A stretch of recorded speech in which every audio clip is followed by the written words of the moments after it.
High Definition News for Thursday, October 1st, 2015. I'm Jeff Kaufman. The statistics tell us that among the student body at Long Beach State, more than 600 students are also undocumented immigrants.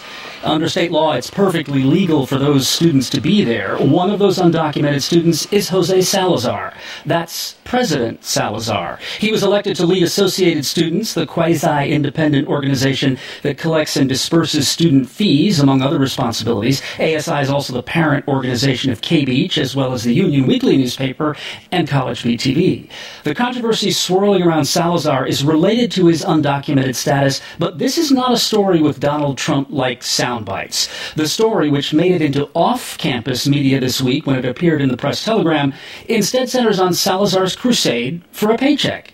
In the CSU system, student body presidents are paid a salary because it's a real job with real responsibilities. They also get free tuition, among other perks. But Salazar is not being paid this semester, as he told both the Daily 49er and the Union Weekly. That's because before he was elected, he did not turn in a form nicknamed DACA, which stands for Deferred Action for Childhood Arrivals. That form guarantees that an undocumented student won't be deported, and it qualifies them to be paid. But it also lists the names and addresses of family members, and Salazar said he resisted turning in the form before his election because he was afraid that immigration authorities would use the information to go after his family. Salazar has offered up legislation that would change the way a ASI president is paid to a lump sum at the beginning of the semester. That legislation was tabled for more study this week.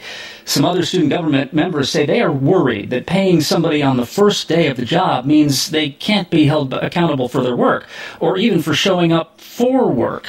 And any change in policy would not affect Salazar this year.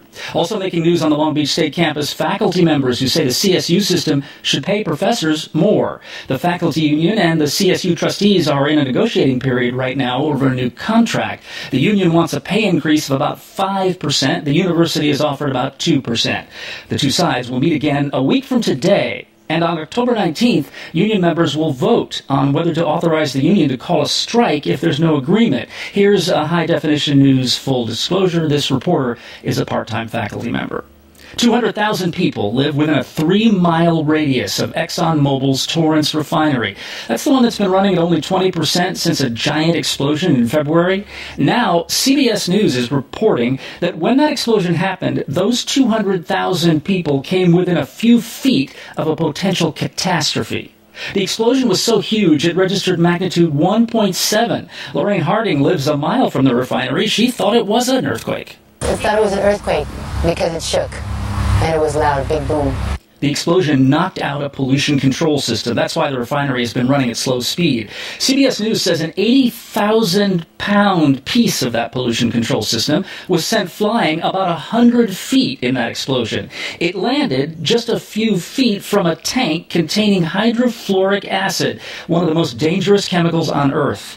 If that flying piece of debris had hit the tank full of HF and caused a leak, it could have been disastrous. Vanessa Sutherland is with the U.S. Chemical Board. That's the federal agency in charge of regulating refineries. HF, in our view and in my view, is one of the most hazardous and deadly chemicals. In worst case scenarios at deadly levels, it causes asphyxiation because once inhaled, it causes respiratory problems that build up fluid and you ultimately drown. Sutherland's data shows that in the event of a catastrophic leak of HF, most of the 200,000 people within that 3-mile radius of the refinery would be dead or badly injured.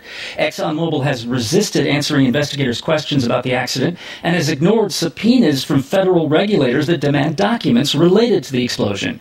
Sutherland of the Chemical Board. Well, generally in my experience as a regulator and an enforcer, when someone doesn't want you to have records, it's because they don't want you to see what's in it. Exxon would not speak with CBS either, but it did make available the spokesman for the association that represents oil refiners. That's the Western States Petroleum Association. His name is Tupper Hull, and he told CBS News, I think the technology that are employed in these refineries for all of the hazardous materials that are used have proved themselves to be very successful. Although just last month there was a small leak of hydrofluoric acid at the Exxon refinery in Torrance, the company says no one in the surrounding neighborhood was in any danger.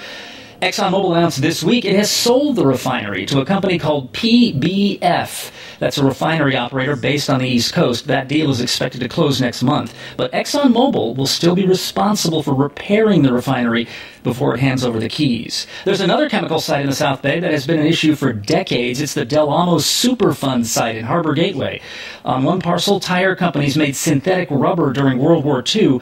On a next-door lot, a chemical firm manufactured the pesticide DDT before it was outlawed in the early 1970s. Waste chemicals from both parcels leached into the ground, mixed with each other, and made a big mess. Now Shell, which bought the rubber plants before they were shut down, has agreed to a $55 million settlement that will go toward cleaning up the site. That cleanup is expected to take decades. Southern California Edison just made yesterday's deadline to turn in a report to the State Public Utilities Commission on what it's doing to prevent any more electrical outages like the ones that hit parts of Long Beach this summer.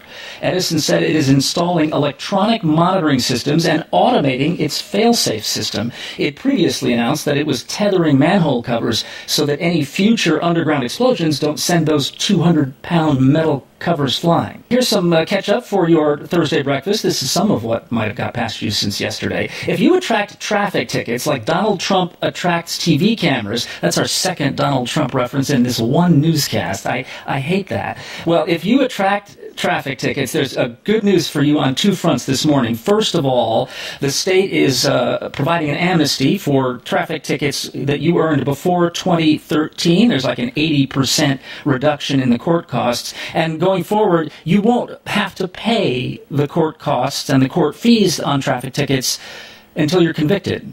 Many people have to pay those fines first in order to get a hearing. You no longer need a note from a doctor to buy marijuana in Oregon. That's because recreational marijuana went on sale today in Oregon. Medical marijuana has already been on sale in that state. The same Pope who not too long ago answered a question about gay people by saying, "Who am I to judge?" surprised a lot of people when it was revealed yesterday that during his visit to the U.S. last week, he met with that county clerk who went to jail rather than issue marriage licenses to same-sex couples.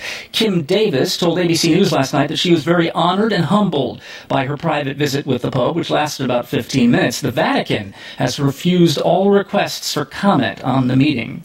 There will be no government shutdown. The yeas are 277, the nays are 151. That's the House voting yesterday for a government funding bill that keeps the doors open for Uncle Sam till December 11th.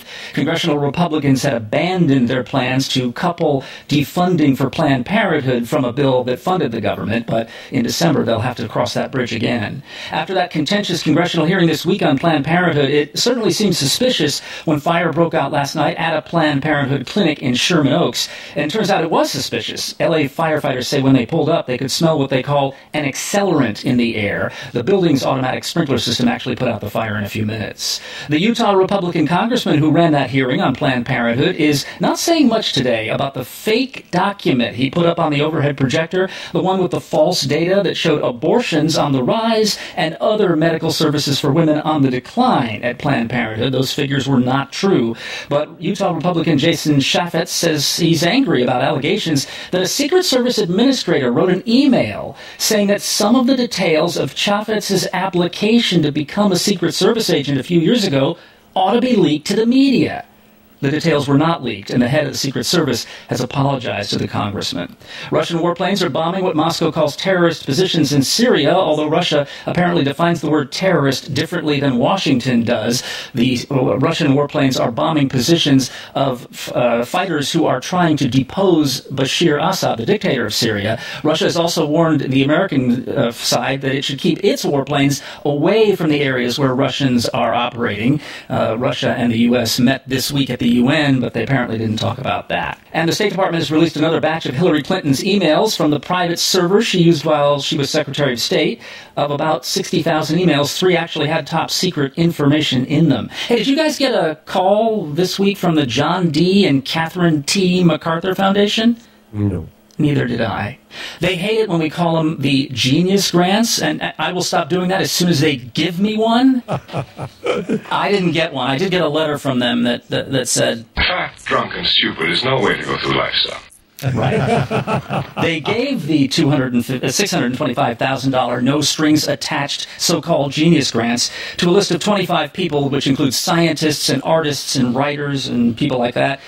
Two of them that we may have heard of. One of them is Ta-Nehisi Coates, who is a writer with the Atlantic magazine, who wrote that article this summer that got a lot of attention about reparations owed to African Americans because of slavery, and also the author of the hit Broadway play Hamilton got a genius grant. For now, you know what we know. I'm Jeff Kaufman, High Definition News.